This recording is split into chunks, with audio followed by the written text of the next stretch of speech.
안녕하세요. 오늘의 데일리 뉴스레터에 오신 것을 환영합니다. 최근 발생한 트럼프 피격 사건으로 온 세상이 떠들썩합니다. 이 때문에 트럼프의 당선 가능성이 더욱 높아지며 전 세계 여러 시장들이 요동치고 있습니다. 그런데 덕분에 한국 방산이 더욱 주목받는 현상도 벌어지고 있는데요. 이번에 다시 한번 K방산이 또 축포를 터뜨릴지 주목되고 있습니다. 게다가 이번에 한국 미사일 최초로 미국의 수출이 유력하다는 보도가 나와 화제가 되고 있으며, 또 미국이 한국에 대한 의존도와 신뢰가 급증하면서 미국 사령관 입에서 직접 한국 핵잠수함 도입도 언급되며 많은 이들의 관심을 모으고 있습니다. 미국 공화당 대선 후보인 도널드 트럼프 전 미국 대통령이 유세 도중 피격당했으나 건재한 모습을 보이며 화제가 되고 있습니다. 이는 그의 당선 가능성을 대폭 높이는 데 영향을 미치고 있는데요. 트럼프 전 대통령은 펜실베이니아주 버틀러 카운티에서 유세 도중 피격되었습니다. 총알이 귀를 관통하는 상황이었는데 자칫 잘못하면 머리에 맞을 수도 있는 위험한 상황이었습니다. 현장에서 총격범은 사살되었고 지지자 중 한 명은 숨지고 두 명은 중상을 입었습니다.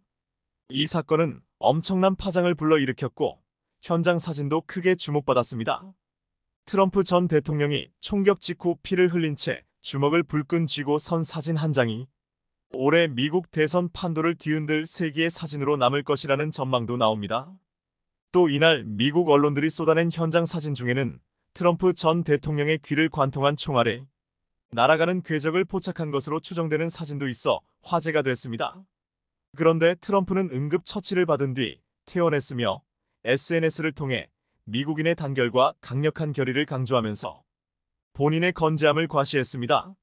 그리고 예정대로 공화당 전당대회에 참석할 계획이라고 밝혔는데요. 이 사건으로 인해 트럼프 당선 가능성을 60%에서 70%까지 오르면서 향후 트럼프 지지율이 상승하며 바이든과 격차가 크게 벌어질 가능성이 전망되고 있습니다. 이런 상황에 트럼프 전 대통령의 재선 가능성이 높아지면서 방위산업 관련주 투자 심리가 다시 들썩이고 있습니다. 2022년 러시아의 우크라이나 침공 이후 국내 방산주 주가가 한 차례 크게 올랐지만 다시 한번 상승할 수 있다는 전망이 나옵니다. 트럼프 전 대통령이 당선되면 세계 각국은 방위비를 크게 늘릴 수밖에 없기 때문입니다. 이러한 상황에서 국내 방산 기업들이 확보할 수 있는 수출 물량이 늘어난다는 시나리오가 한국에 큰 호재로 작용할 것으로 보고 있습니다.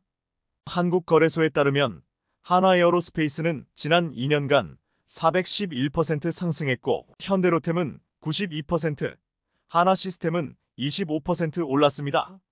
러시아의 우크라이나 침공 이후 세계 각국이 자주국방 예산을 크게 늘리면서 국내 방산업체들의 무기 수출액이 크게 증가한 영향입니다. 방산주는 지난 4월 이후 오름세가 주춤했지만 대다수 전문가는 수출 호조가 당분간 지속될 것이라는 데 무게를 두고 있습니다. 올해 국내 방산업체의 수출액은 약 200억 달러를 넘어설 것으로 전망됩니다.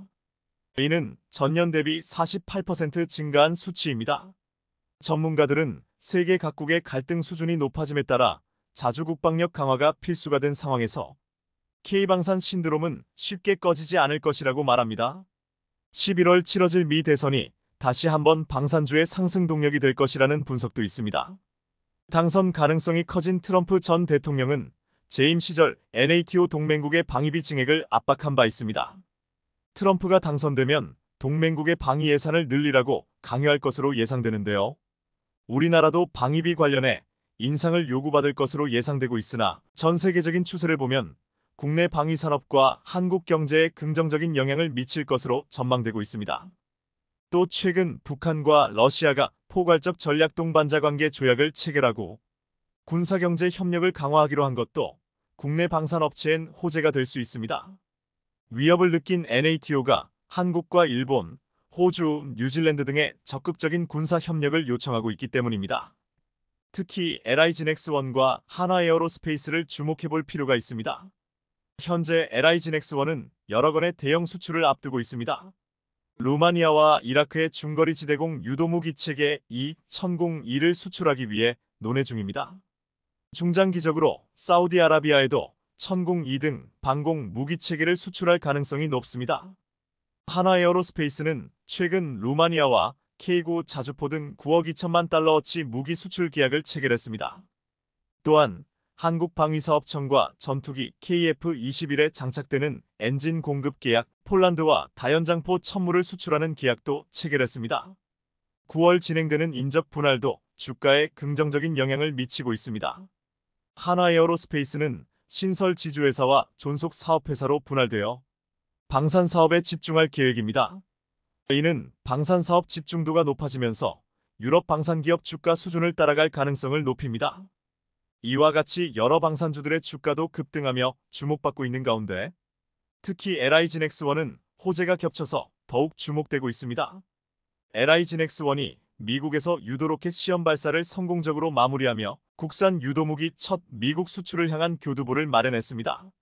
LIGNX1은 현지 시각 12일 2.75인치 유도로켓 비공이 미국 하와이 해역에서 실시한 해외 비교 시험 FCT 최종 시험 발사에서 6발 모두 표적을 명중시켰다고 밝혔습니다.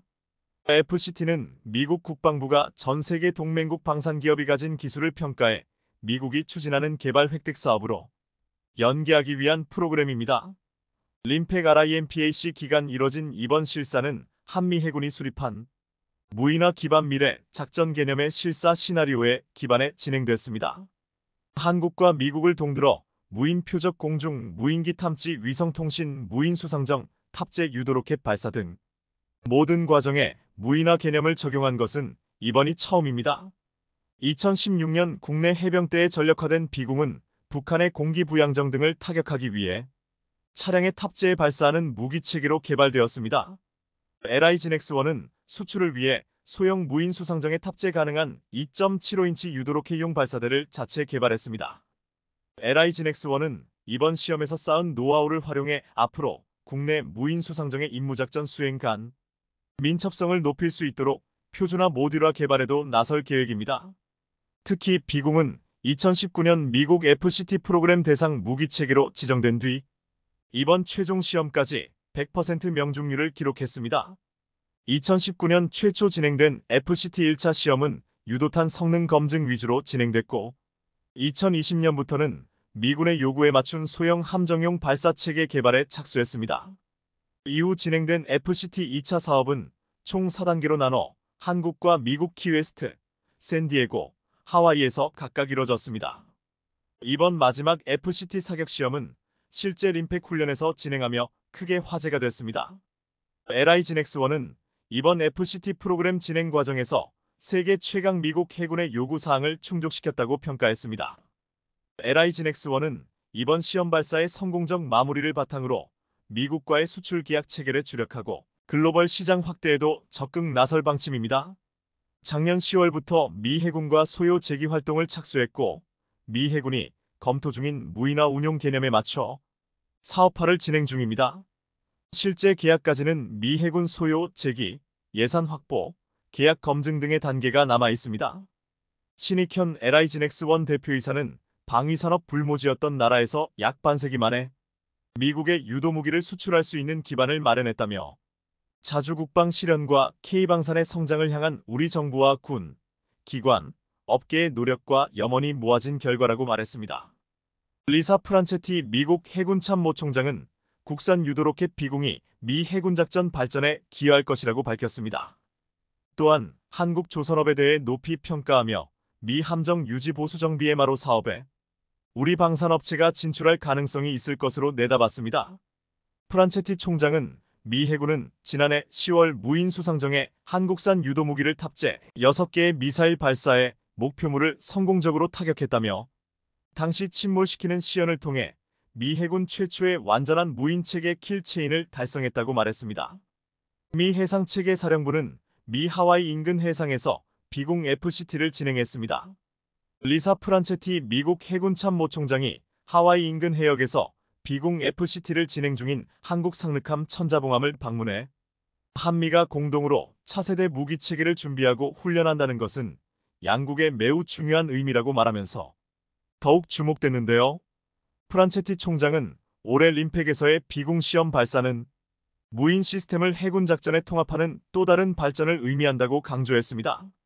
최근 미 함정 노후화가 가속화하면서 미 해군에서는 MRO에 대한 수요가 꾸준히 늘고 있습니다. 미국은 현지에서 MRO 물량을 우방국에게 일부 넘겨주는 방안을 모색하고 있습니다. 카를로스 멜토로 미국 해군성 장관은 이를 염두에 두고 한국 조선업체들을 둘러보았습니다. 프란체티 총장은 한미동맹과 세계 해양 민주주의 네트워크의 자산으로서 한국 조선업의 중요성은 아무리 강조해도 지나치지 않다며 하나오션이 필리 조선소를 인수하면서 한국 조선업체로는 처음으로 미국에 진출하게 됐고 이는 해양 전략에 획기적인 이정표를 세웠다고 말했습니다. 이처럼 한국에 대한 신뢰가 점점 높아지고 있는 미국인데요. 또 최근 사무엘 파파로 미국 인도태평양 사령관도 한국 핵잠수함 도입을 언급하며 그 신뢰를 입증했습니다. 사성 장군인 미국 인태사령관은 한국의 핵잠수함 도입과 관련해 작전 분석 결과 핵잠수함 도입에 믿음이 생긴다면 추진해 볼 수 있다고 생각한다고 말했습니다. 파파로 사령관은 림팩 훈련을 계기로 한국 언론과의 인터뷰에서 동맹국이자 안보협력 파트너국으로서 한미 양국이 전력을 통합하고 방어할 수 있는 가장 효과적인 방식을 찾아 나가는 것이 중요하다고 강조했습니다. 미군의 최고 위급 장성이 한국의 핵잠수함 도입 가능성을 거론한 것은 이례적인 일입니다. 파파로 사령관은 북한의 핵능력 고도화와 한반도 전술핵 재배치와 관련한 질문에는 미국은 일관되게 한반도의 비핵화를 추구하고 있다며 핵협의그룹을 통해 북한의 핵 이슈에 대한 전략적 방안을 찾기 위해 상시로 비밀리에 논의를 진행하고 있다고 밝혔습니다. 또 그는 한미동맹은 견고하며 모든 전투 계획은 글로벌 차원의 계획이 될 것이라고 강조했습니다. 이와 같이 시간이 갈수록 한국의 능력이 전 세계로 퍼져나가며 이제는 미국에서도 한국에 신뢰하고 어떤 부분에 대해서는 의존하려는 신호도 보이고 있습니다. 과연 앞으로 비국 미국 수출을 비롯해 한국 방산의 활약이 어디까지 확장할지 기대해봐도 좋을 것 같습니다.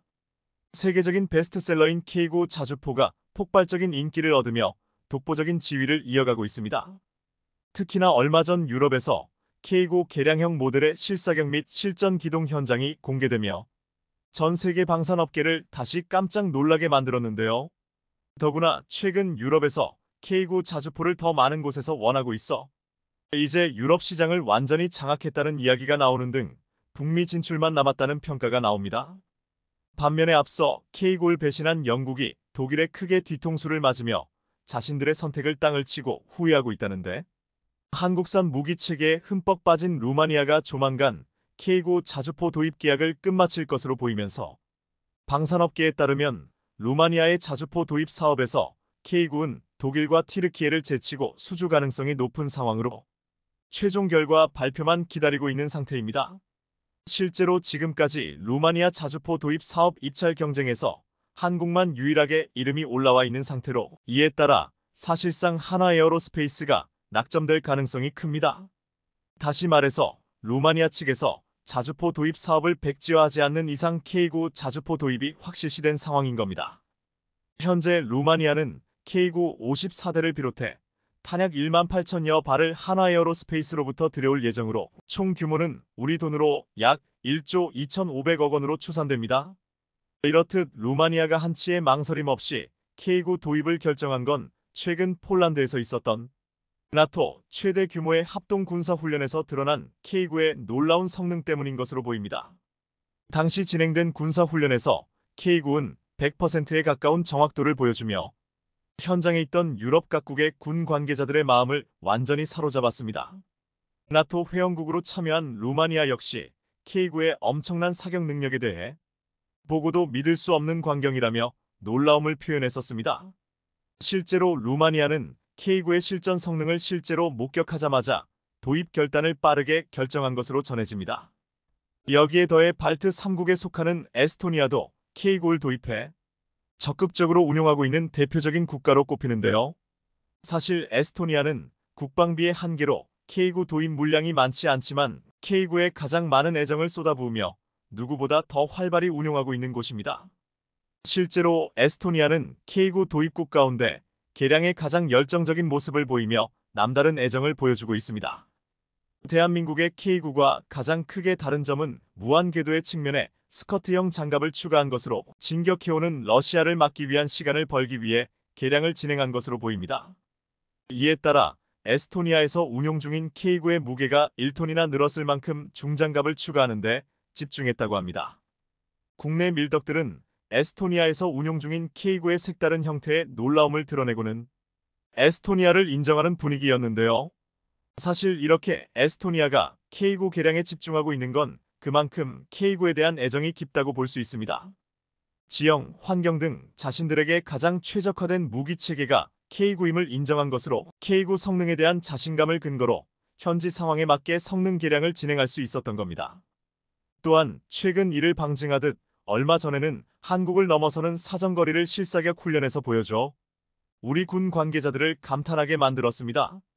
주요 외신에 따르면 에스토니아가 최근 현지 사격장에서 실시한 K9 실사격 테스트 훈련에서 K9로 70km 사격에 성공한 것으로 알려졌습니다. 이는 K9 사격의 최고 기록으로 실제로 앞서 대한민국에서 실시한 K9 테스트에서는 60km 사격에 성공했었습니다. 에스토니아에서 K9 생산국인 한국보다 더 먼 거리로 사격에 성공한 것으로 독자적인 개량을 하면서 한국보다 더 뛰어난 성능을 증명하는 등 현지에서 더 빠르게 전력화에 도달할 수 있었던 것으로 보입니다.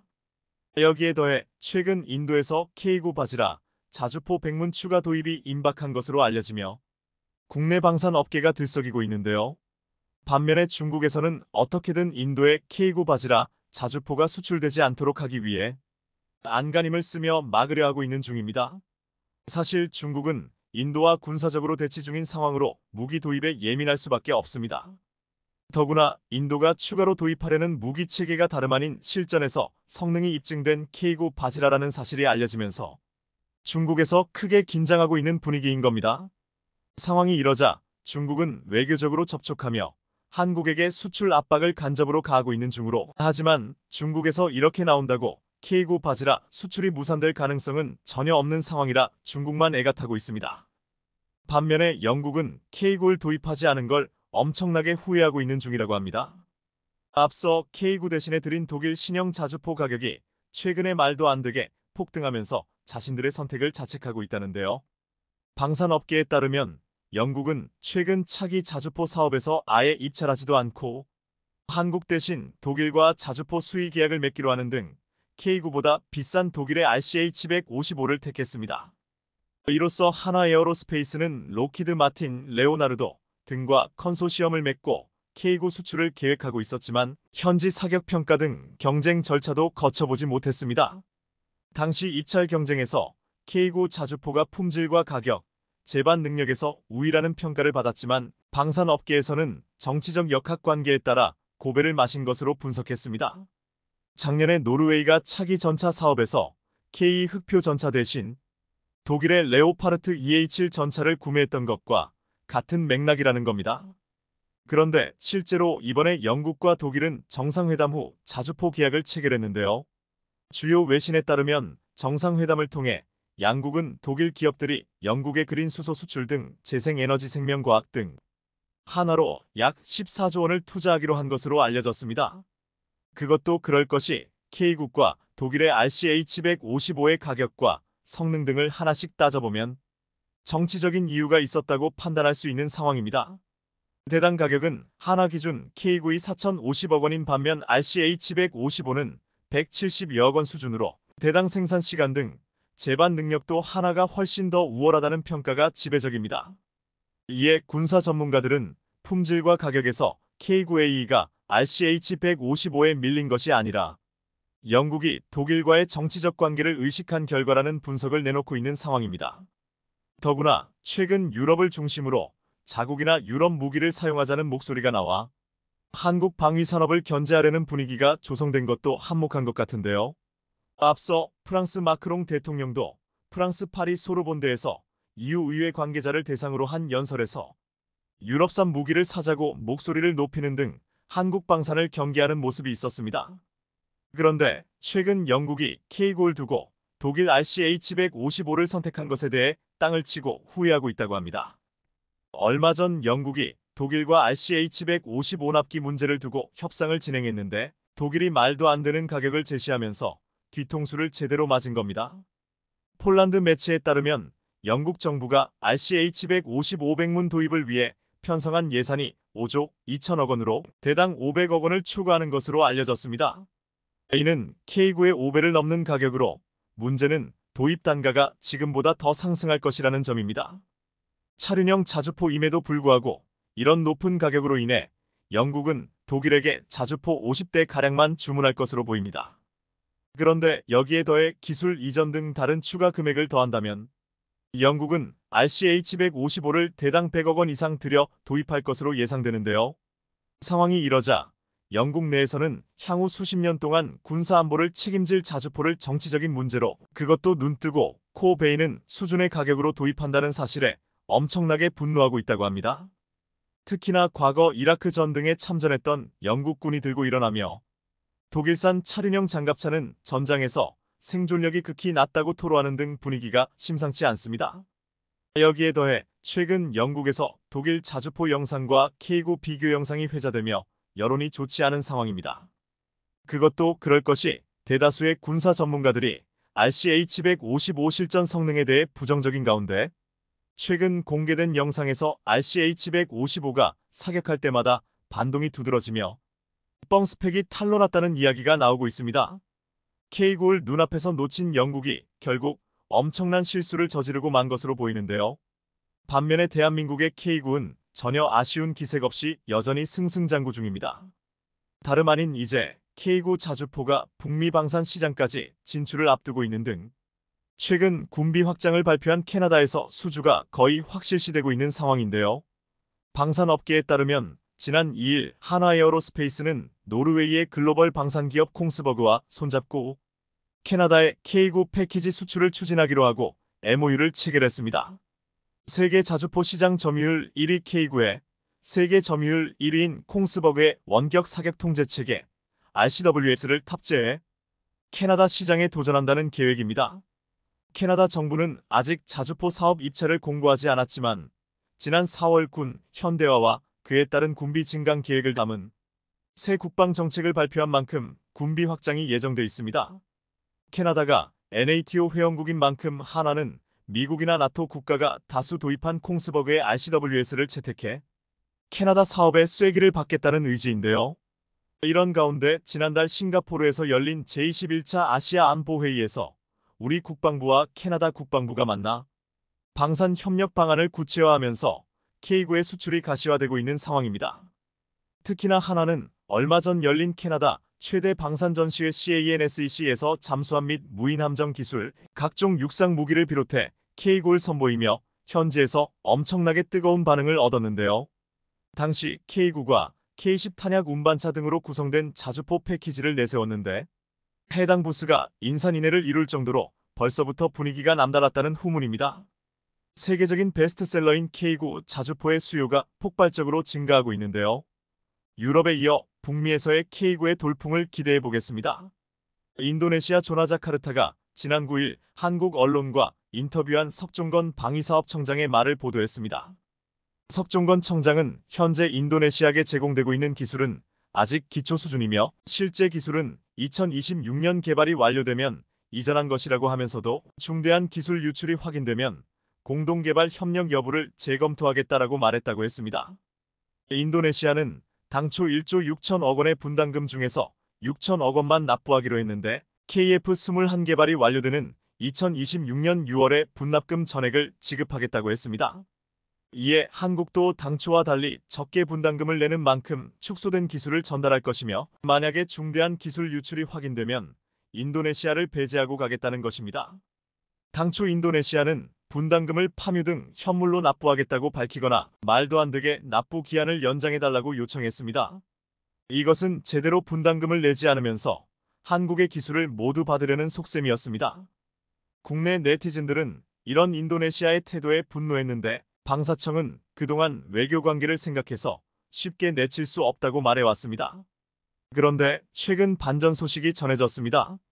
지난 7일 중동권의 군사 소식을 전하는 디펜스 아랍에서 사우디아라비아가 한국형 KF-21 전투기를 협상 중이다라는 제목의 기사를 보도했습니다. 여기서 그동안 잘 알려지지 않은 놀라운 비밀을 폭로했습니다. 이 매체는 한국 정부 관계자는 현재 KF-21과 관련해 사우디아라비아와 협상을 진행 중이라고 밝히며 UAE 대통령의 방한 직후 UAE KF-21도 협상을 진행 중인 것으로 확인됐다고 했습니다. 그러면서 사우디아라비아와 아랍에미리트는 대한민국의 최대 무기 구매국이기 때문에 무엇이든 예상할 수 있는데 사우디아라비아가세 전투기를 얻기 위해 고군분투하는 모습을 볼 때 이것이 어려운 결정은 아니라고 생각한다고 했습니다. 그러면서 예전에 사우디아라비아와 UAE가 6세대 전투기인 KF-21 무인 전투기 UCAV를 공동 개발하고 있다는 소식을 자신들이 올린 적이 있다고 했습니다. 실제로 지난 1월 디펜스 아랍은 사우디가 한국과 6세대 전투기 공동 개발을 추진한다고 발표했고, 구체적으로 양국은 6세대 전투기인 MUMT와 UCAV 드론을 공동 개발한다고 보도했습니다. 디펜스 아랍은 이 보도가 대대적으로 알려지거나 공식적으로 인정되지 않는 이유로 기본적으로 한국과의 대부분의 무기 거래는 중동 지역에서 비밀로 취급되기 때문이라고 했습니다. 실제로 천궁이를 수출할 때도 사우디나 UAE는 비밀스럽게 추진했고 나중에 국내 언론과 국민들에게 알려진 바 있습니다. 놀라운 것은 이미 KF-21이 UAE, 사우디와 6세대 공동 개발을 확정되었다는 것입니다. 일각에서는 이것 때문에 한국이 급히 인도네시아를 제외하고 이제 블록1 개발을 거의 완료한 후 막대한 자금을 투입해 6세대로 만들려는 의도로 해석하고 있습니다.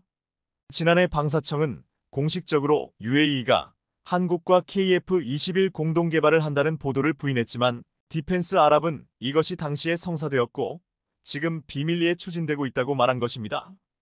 당시 보도에서 UAE가 인도네시아로 인해 누락된 개발비를 충당할 것이라고 했고 이 때문에 KF-21보람의 생산에 대한 권한과 지분 일부가 UAE로 이전될 것이라고 했는데 놀랍게도 지금 중동 보도에 따르면 이것이 사실이라는 것입니다.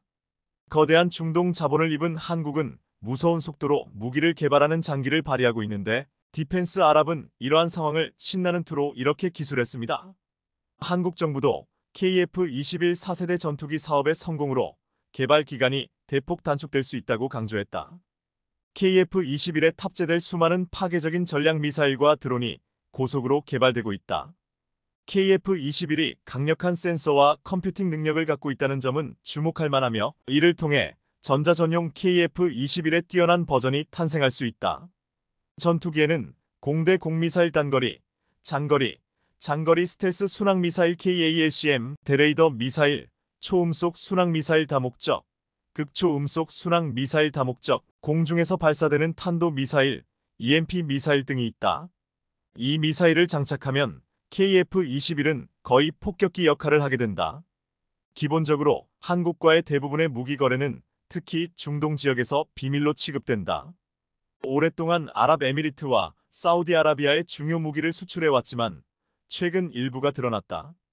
포괄적인 협력이 곧 구체화될 것이다.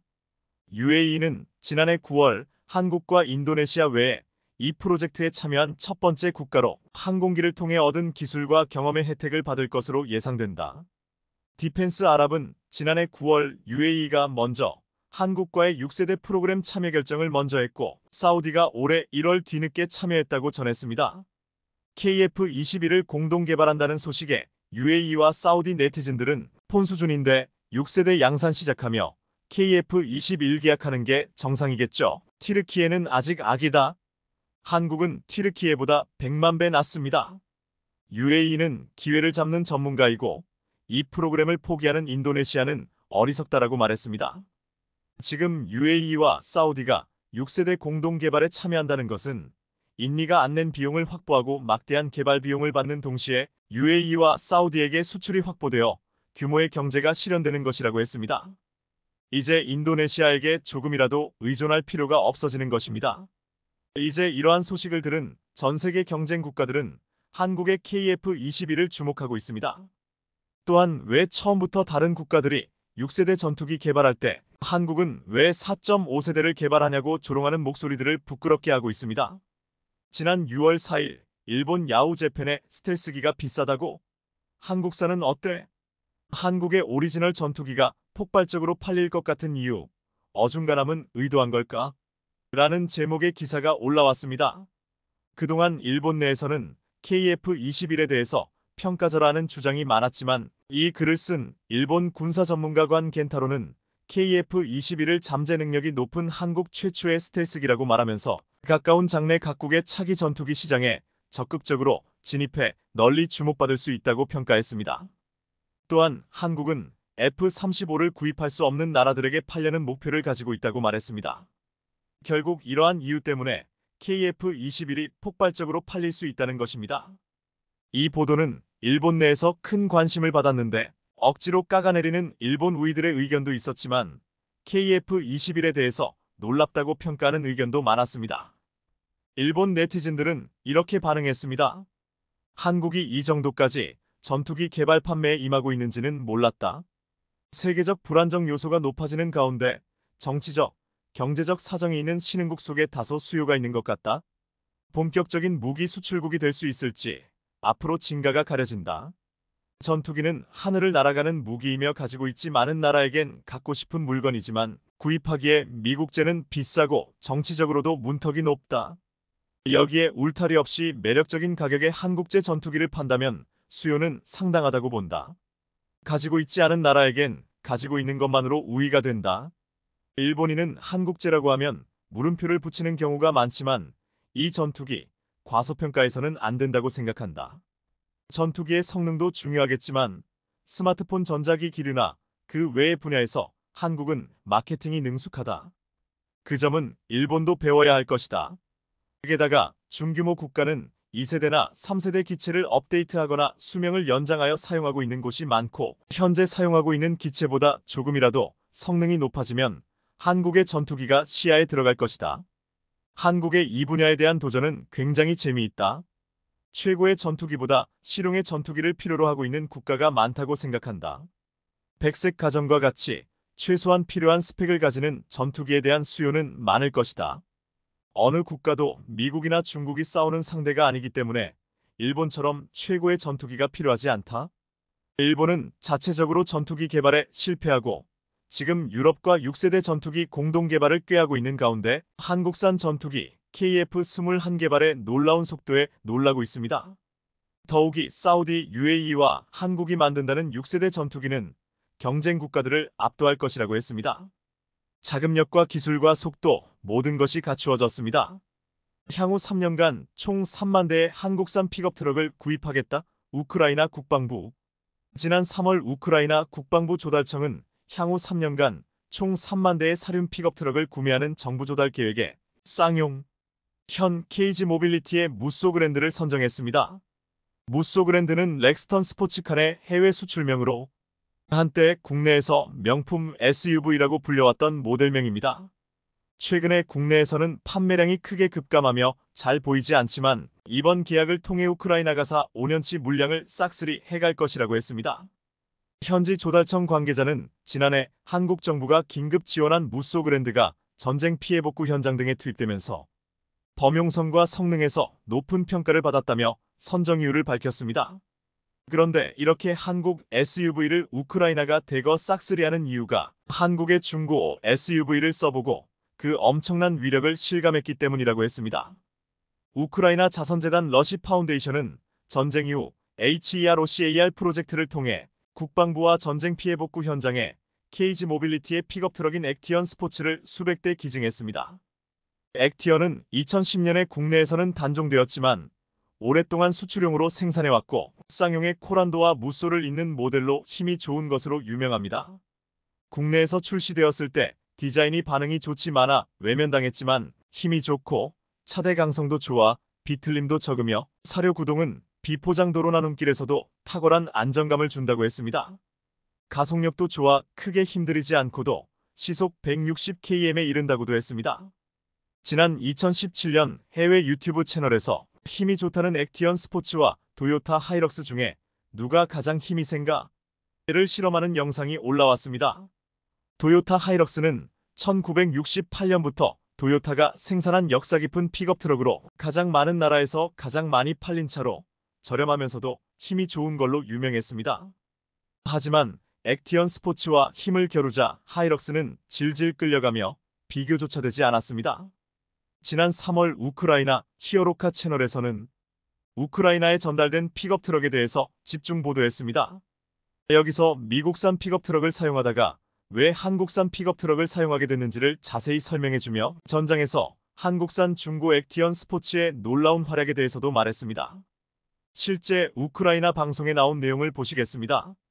최근 2년 동안 자원봉사자들은 도로, 자동차, 필요한 탄약을 위한 모금 행사를 조직하고 국내에 선날하면서 지칠 줄 모르고 일해왔습니다. 이제 거의 모든 사람들이 드론으로 전환했습니다. 대기근이 일상화된 지금 드론이 우리의 무기이기 때문입니다.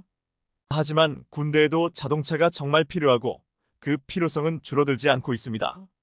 1차 대전의 두 번째 해에는 자동차가 항상 최전방에서 정찰병 역할을 했기 때문입니다. 히어로카 이니셔티브는 매일 군에 자동차를 공급하는 것을 멈추지 않았습니다. 그렇다면 사람들은 지금 어떻게 반응하고 있으며 다음에는 어디에서 자동차를 찾을까요? 2022년 여름부터 이 자동차 정비소에서는 자동차를 정비하고 수리하고 페인트 칠을 합니다. 전체에 도색을 하고 있습니다. 우리는 유럽에서 처음 4대의 폭스바겐과 미니버스를 가져왔고 첫 번째 차량은 미국에서 가져와 빠르게 수리한 후 군에 넘겼습니다. 그리고 나서 그러한 차량의 필요성이 매우 높다는 것이 밝혀졌습니다. 탄약을 반입하고 부상자를 대피시키는 군수물자를 수송하는 것이 전방에 있는 차량의 역할이기 때문입니다. 부대에 대한 본격적인 차량 공급이 시작된 후 수백 명의 자원봉사자들이 이 일을 맡았습니다. 군대를 돕고 싶었던 사람들은 해외에서 픽업 트럭을 찾아서 가져와 무료로 수리한 후 장병들에게 넘겨주었습니다. 이것이 히어로카 이니셔티브가 시작된 방법입니다. 지금까지 340대의 차량이 여러 군부대에 전달되었습니다. 우크라이나 국민 여러분, 이 기회를 주신 영웅적 우크라이나와 함께 차량을 제공해 주셔서 감사합니다. 함께라면 우리는 그 어느 때보다 강해집니다. 현재 키예프 지역에서 기동 타격대가 적의 공격을 격추하는 데 사용하는 히어로카의 자동차입니다. 우리는 한 대의 자동차를 선택해서 우리가 구매하는 제품을 표준화하려고 합니다. 왜 그럴까요? 한 군부대에 여러 대의 차량이 있는데 모두 다르다고 상상해보세요. 그중 한두 대가 고장나면 어떻게 할 수 있을까요? 아무것도 할 수 없습니다. 각 차량의 예비 부품을 따로 찾아서 같은 부품일 경우 수리해야 합니다. 최전선에 있는 군인들은 높은 차가 필요합니다. 이들이 필요한 건 픽업 트럭이나 지프입니다. 진흙탕을 헤치고 필요한 모든 것을 싣고 가려면 말이죠. 그래서 처음에 자원봉사자들은 미국 픽업 트럭을 결정하고 미국에서 수입했습니다. 정말 괴물이에요. 악어처럼 거대해요. 거기에는 많은 것들이 달려 있습니다. 군사 장비에 대해 이야기하면 제한된 양을 넣을 수 있지만 100개 정도 적재하고 작동시킬 수 있습니다. 그런데 우크라이나에서 예비 부품을 구하기 어려워서 미국인들이 대안을 찾았는데 바로 한국 자동차였습니다. 저희는 여전히 한국의 중고차 공급업체와 계약을 맺고 있습니다. 72대의 자동차가 이곳에 들어왔지만 엔진 수리는 단 한 건도 없었습니다.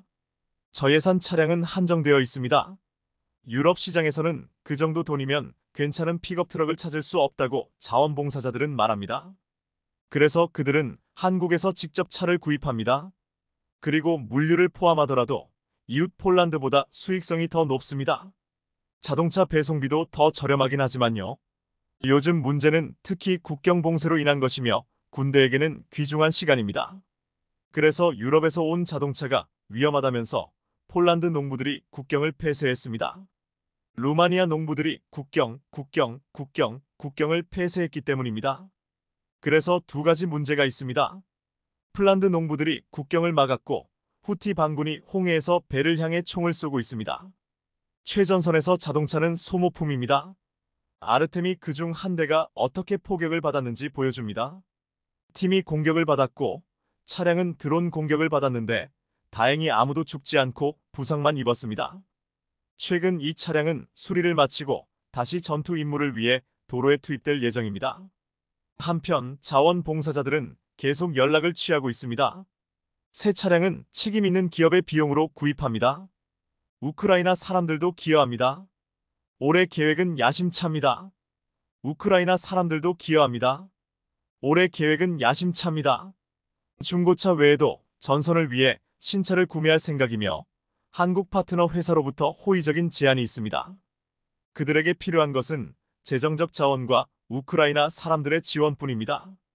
처음에 HEROCAR은 우크라이나가 높은 크로스컨트리 능력, 속도 및 출력이 좋은 포드 F250 및 F350 SUV를 선택했다고 했습니다. 하지만 최근에 우크라이나에서는 이러한 자동차의 부품을 구하는 것이 거의 불가능하며 해외에서 주문하는 데 시간이 오래 걸리고 비용이 많이 들어 포기했다고 했습니다.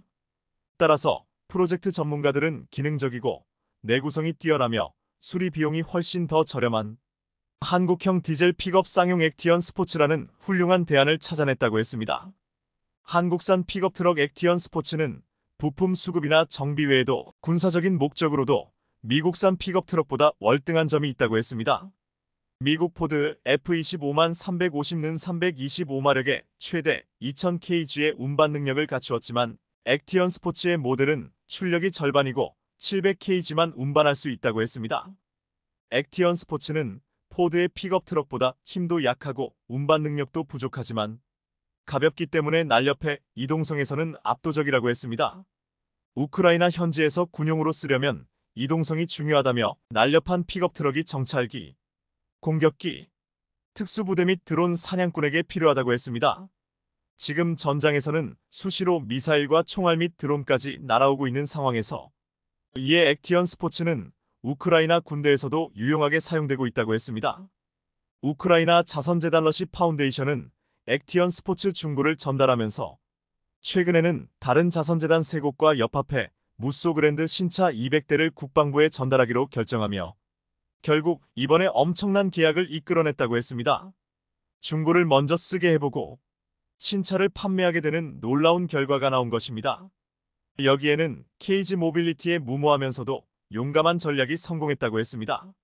앞서 KG 모빌리티는 지난해 10월 우크라이나 자동차 기업 우크랍토 UKR AVTO와 현지 유통 및 서비스 지원에 관한 계약을 맺었습니다. 또한 우크라이나 9개 지역에 대리점과 서비스 센터를 내기로 했습니다. KG 모빌리티는 한창 전쟁 중인 우크라이나에 진출하는 과감한 결단을 내린 것입니다.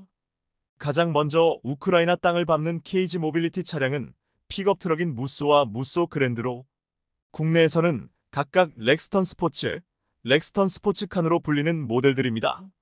넉넉한 적재 공긴과 험지를 주파하는 강력한 출력을 가지고 있어 전쟁 중인 우크라이나군이나 민간인들에게도 필요하지만 전후 복구에도 큰 인기를 끌 것으로 보이고 있습니다.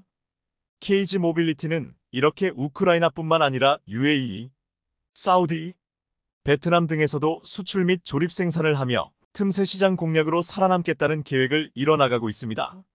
한국 소비자들은 1990년대 가장 기억에 남는 SUV로 쌍용 무쏘를 꼽았습니다.